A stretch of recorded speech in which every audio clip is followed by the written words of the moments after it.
அஸ்ஸலாமு அலைக்கும். என்னோடய ஸ்டைல் பன்னீர் பட்டர் மசாலா பார்த்துடலாமா?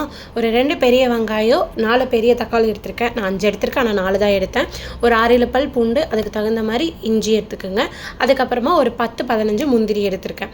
கொஞ்சமாக எண்ணெய் ஊற்றி கொஞ்சம் பட்டர் போட்டு இந்த வெங்காயம், தக்காளி, முந்திரி, இஞ்சி, பூண்டு எல்லாத்தையும் நல்லா வணக்கிடலாம். வெங்காய தக்காளி வந்து எப்படி சொல்கிறது, கண்ணாடி பதத்துக்கு தான் வணங்கி இருக்கணும், ரொம்ப முறிஞ்சிடக்கூடாது. இதை நல்லா சூடார வச்சு அரைச்சி பேஸ்ட் எடுத்துடலாம். நான் இன்றைக்கி ஒரு 1/2 kg பன்னீரில் தான் பண்ணியிருக்கேன்.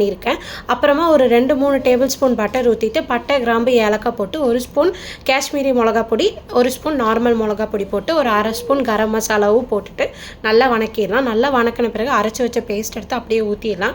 ஊற்றிட்டு கொஞ்சம் நல்லா கொதி வந்ததும் நம்ம பன்னீர் எடுத்து அப்படியே போட்டு நல்லா கொதிக்க விட்டுடலாம். உங்ககிட்ட க்ரீம் இருந்தால் நீங்கள் ஊற்றிக்கிங்க. என்கிட்ட க்ரீம் இல்லாதனால நான் மறுபடியும் 1 ஸ்பூன் பட்டர் தான் போட்டேன். 1 ஸ்பூன் மறக்காம சுகர் போட்டுக்குங்க. தக்காளியோட புளிப்பை கொஞ்சம் கரெக்டாக வச்சுக்கும். சூப்பராக யம்மியாக வந்தது. பாய்.